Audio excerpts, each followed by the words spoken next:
Right, hello everyone. So we're taking a look at footwork, and we're taking a look at the sit back posture and the forward archery posture, which we abbreviate to just the back stance and the forward stance. And here you go. So whilst I'm in my forward posture, all of the weight is in the front leg, and when I sit back, it transitions all the way to be in the ball of the back foot. Ball of the front foot, ball of the back foot, ball of the front foot, ball of the back foot. But there's something curious happening as we do this. As I go forwards, the primary weight goes from being yang in the ball of the back foot to being yang in the ball of the front foot over here. But the yin component, the heel of the back foot, is also expressing to help me to come forwards. And similarly, when I sit all the way back into the ball of the back foot, the yin here in the back stance is this empty heel on the empty leg, and it's a curious thing that emerges when we consider this, right? So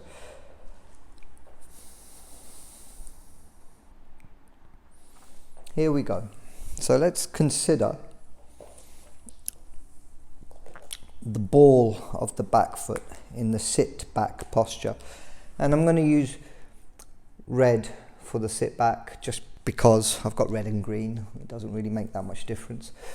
So we'll say that the ball of the foot, the bridge, the arch that we want to have the weight centered around is kind of this area here. And when we're in that foot, we have an emptiness here. So I'll just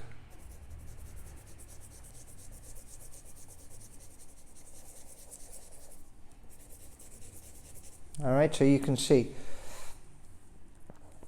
you've got full and empty, and this is the back stance. So you can see here the heel's not doing anything, the ball of the foot's not doing anything. This is the back stance. And when we advance into the forward archery posture, we get the opposite. We take the arch across the ball of the foot, and let me get a better green. Hope this is a better green.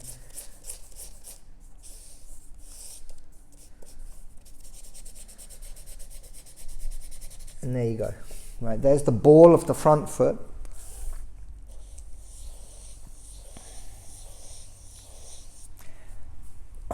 In the yang stance, the forward stance, the ball of the front foot and the heel of the back foot are presenting this force that's traveling forwards. And in the sit back posture, you can see what happens is we have the ball of the back foot and the heel of the front foot taking the weight, helping you to balance. In the forward stance, taking the weight, helping you to balance, giving you the context of the movement is this forward motion, and that energy is going to come from the heel, even though the ball of the foot carries the body weight. So what's so interesting about this is most people will consider these to be transitions that are purely linear. And again, if you are fencing in a sporting environment, that would be an adequate perspective. But when you're talking about an unlimited environment with no rules, for example, then you have no guarantees. So what I want to consider is if we look at the footprint of the posture, not just the feet.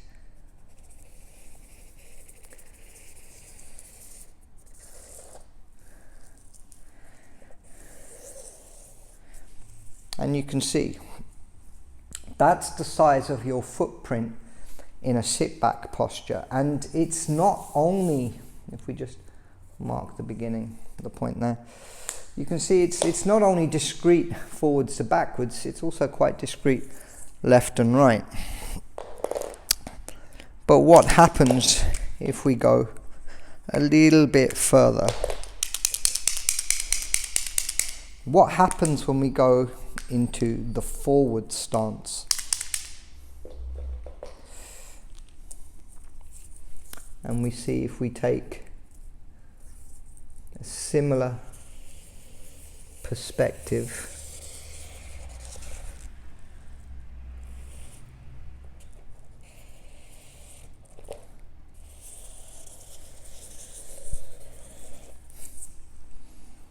now, so you can see if the red circle is the sit back posture and the green circle is the forward archery stance, then as you move from sit back to forward archery, it is actually, it's not linear at all. You're also expanding in a lateral sense as you expand the size of the radius of the footprint of the circle of your stance. And what's really, really bizarre here is that in the process of going from the sit back to the forward archery, yes, that is happening. It's happening. But look, sit back into forward archery in the left foot, you're actually going backwards in order to go forwards as well. Right? This is mind-blowing stuff. There's a part of your body which is going backwards. There's a part of your energy which is going backwards in order for you to be able to generate the potential to go forwards with. And you're not going to feel this until you start slowing down and listening to your body and trying to understand what connects it together, what gives your movements purpose. Right. Now, what's really curious then is when we consider from forward archery, if you were to go for an evasion and go into a sit back posture, then if this is the yang foot and the yin foot, ball of the foot, heel of the foot, then as you sit back into the yang and the yin, so you change from the ball of the forward leg to the ball of the back foot, look what's happening. In order for this is coming in. You're going into the center. This is coming in. You are not only retreating in a linear sense, but also in a lateral sense. And even though it's clear that the energy is going back, look at this. In this moment here, in the retreat, there's a component of the energy which has to come forwards from the empty heel of the back foot, which was giving you your meaning going forwards. All of a sudden you have to retreat, but to do that, part of your energy is coming forwards into the ball of the foot in the back foot. So to go backwards, you have to go forwards, and to go forwards, you have to go backwards. And in doing so, you're no longer purely linear. You're omnidirectional, and you're not going forwards and backwards at all. You are expanding and you are gathering. And it's three-dimensional because it has a vertical axis as well. It's a sphere that grows and contracts depending on how you breathe. Yeah. So this is human science. This is trying to understand how to exist on the plane that is the surface of a planet. You're being pulled downwards and you need to try and move across the surface somehow. This is how I put it together.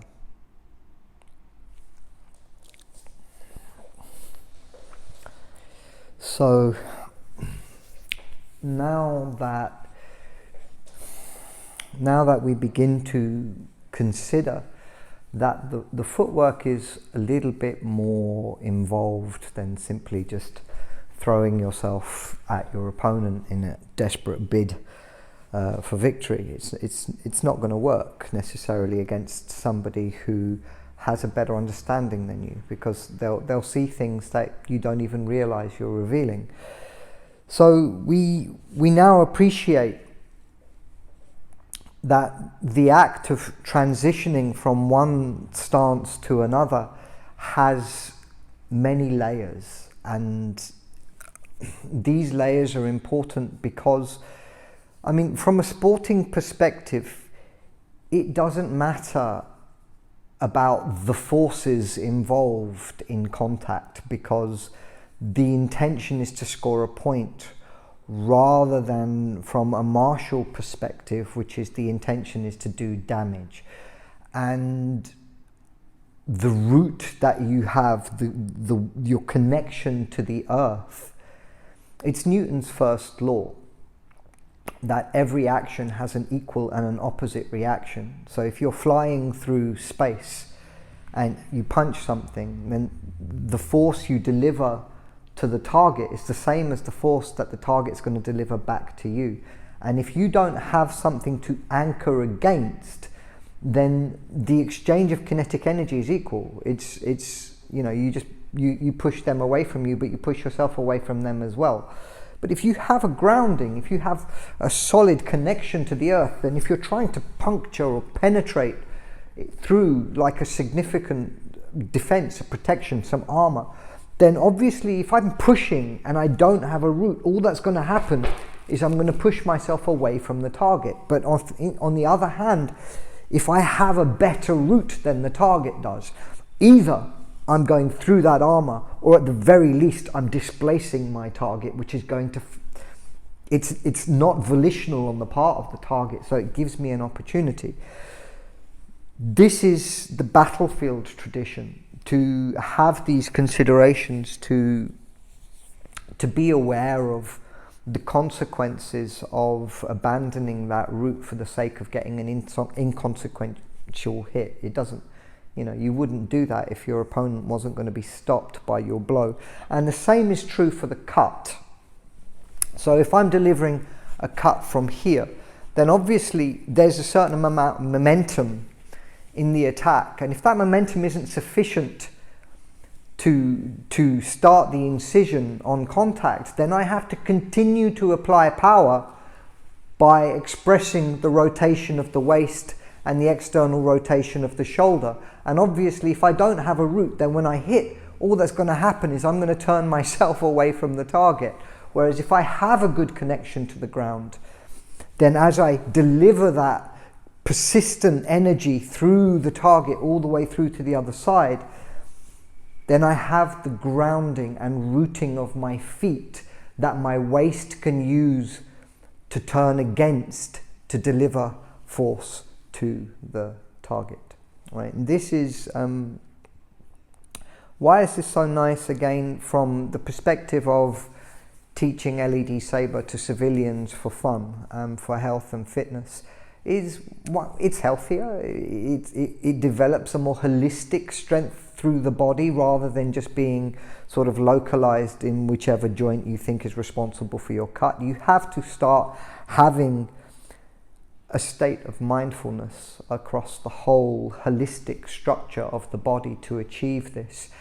And even more on a meditational level, you start to experience some of what's going on the inside of your body. And the word that we use to describe this is sung. And in order to achieve the root, you have to release some of the gross tensions that exist deep within the torso. Like the organs all live in hammocks inside the body, and they all need to just relax. And that goes like a wash down through me, and my legs soften, and the blood washes like rivers of blood down through the body into the feet to connect to the earth. Just one single column of light lifts from the top and keeps me connected to the stars from whence I came, right? So we came, all of us, right? Just family. Now, what have we got then? We've got this sit back posture here and this forward archery posture here. And now that you appreciate the mindfulness that's intrinsic within the practice, there's no way you're going to get this if you don't start to go deeper into the body and try to understand how it works. Now that you understand that, you realize it's not possible to have this movement going forwards and backwards without a part of your mind maintaining an awareness of your feet. And this is martial arts. It's not just violence. I'm not interested in just violence. It's cheaper, easier, more efficient to just buy a gun or a tank or a nuke or whatever else the human race decides it desperately needs in order to be better than its neighbors, right? So what we have to do is we have to get this mind to expand, to encompass what we're trying to achieve, and we're doing it through the body. So think down to the feet and use that awareness of the feet to inform what's happening with the fists or with the blades, right? So we start with mother stance. From here, I'm going to sit down, I'm going to shift the weight into the ball of one foot, and I'm going to step out with the other foot. My 5 foundations are still absolutely clear. Lifting the head, sinking the bum, breathing to the belly, balanced in the ball of the back foot, empty in the front foot, and relaxed. This is sit back posture. From the side, I start in mother stance. I shift the weight across, I drop the bum down just a fraction, the empty foot lifts up and places just in front. And you can see I'm not reaching for it. I let the leg tell me what it wants to do. And what it wants to do is just step out a little bit, just there. If I want to go out deeper, I have to go deeper into the posture in the first place. And that's a lot of stress on the back leg. So keep it discreet. Don't go huge, don't go crazy.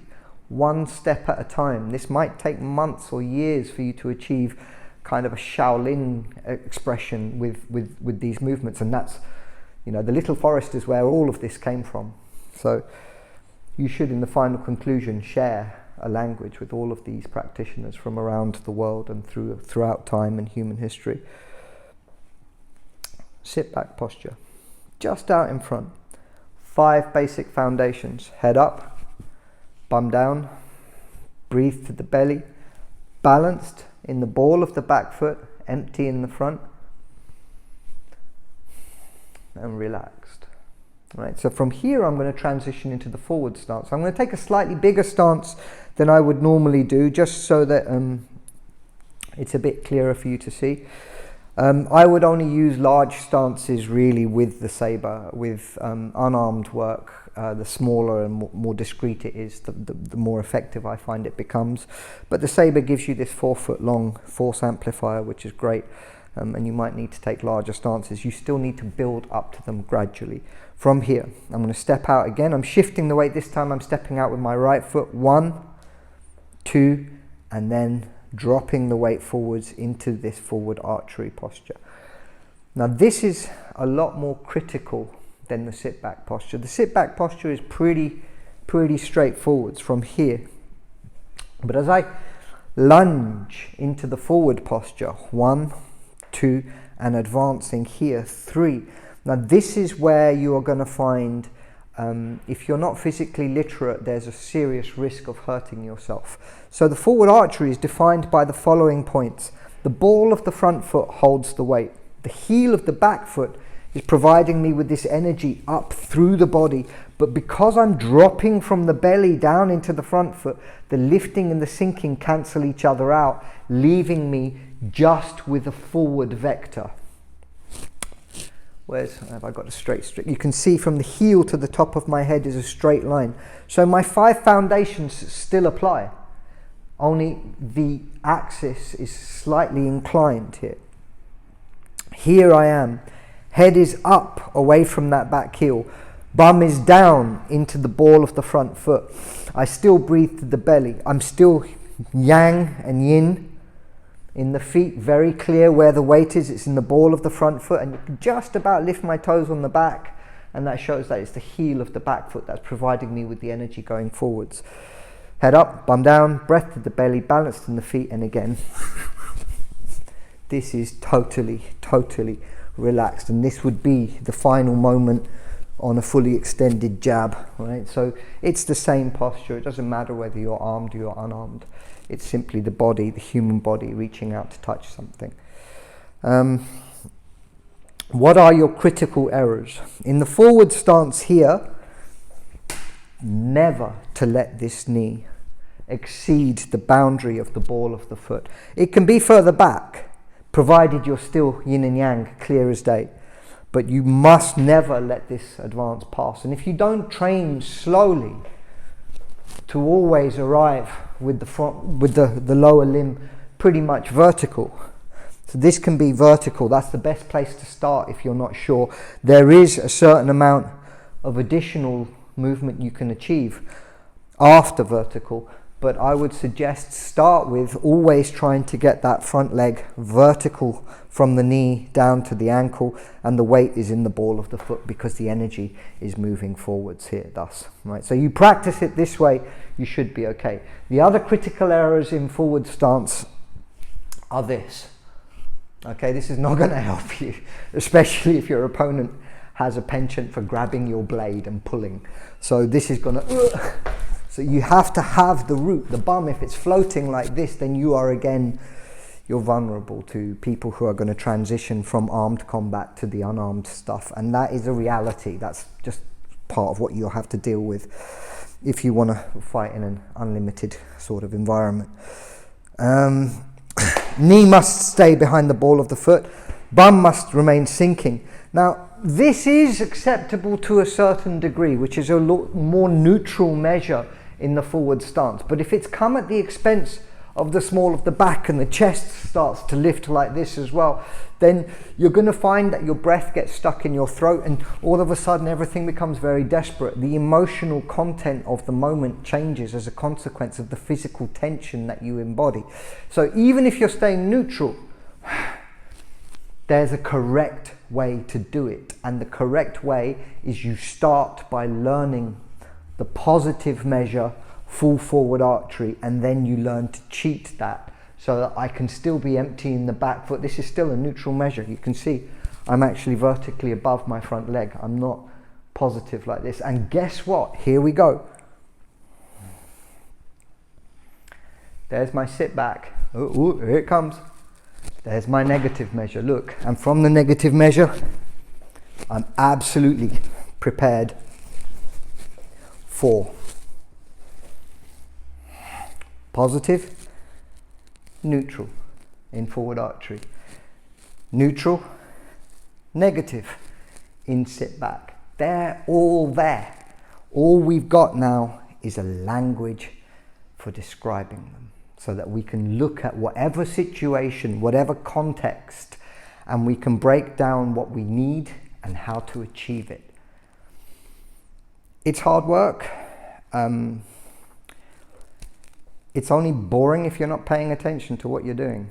Okay, so if you want to look good in display, and who doesn't want to look good in display? And what do I mean by that? So the Silver Sabres, we teach combat in the way that we were taught it. We teach competition according to the rules of whichever sport, and we also teach fight performance, like cinematic combat. And it's hard, it's really tough. It's not easier than competition, it's much harder, because it's not about winning, it's about looking good. In combat, you're trying to be efficient, you're saving all that energy for that one moment, bang, that's it, you've won, they're dead. But in display fighting, you don't get that chance. You have to literally set fire to yourself and run across the stage like a firework. I've, in the last couple of years, I think there's 2 or 3 occasions where I've completed my display fight, come off stage and passed out with a heart rate somewhere 180 or whatever, because you give yourself as a sacrifice for the roar of the crowd. That's what you're doing, right? They're not going to roar if your posture's not quite right. There's an epic quality to the shapes. Your body is like an antenna. It receives information, but it also broadcasts your intention. And if the antenna's out of shape, or it doesn't, you know, you're not able to give people a clear sort of message of what your intention is. So how can they follow the glory of your combat? They won't. It's just somebody walking around with a glowing stick. Right? How many times have you seen people fighting where it just looks like they're walking backwards and forwards like this, and then there's a thing in their hand and they're doing this, and they might be the best fighters in the world and they might win every single fight, but I am not going to watch them.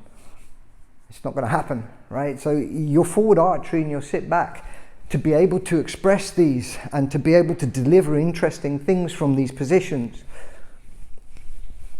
you need to practice them. You need to get them right. You need to develop the strength in the muscles, the joints, the sinews, the ligaments, the tendons, the lot. And most importantly, you need to condition your mind so that you retain this holistic awareness of your body 24 hours a day, 7 days a week. That's the gift, right? And it's even this tiny, tiny stuff. There it is. Just doing this. And you can do this waiting at the bus stop. You know, you can do this waiting for the kettle to boil. Yeah, you can break out into the 6/6s at any time you choose. And then gently explore these transitions, listening to your feet, trying to understand. It'll make you a better dancer. Yeah? Hope you had fun. Sit back stance, forward archery stance, and the joy that they bring. Yeah? Have fun.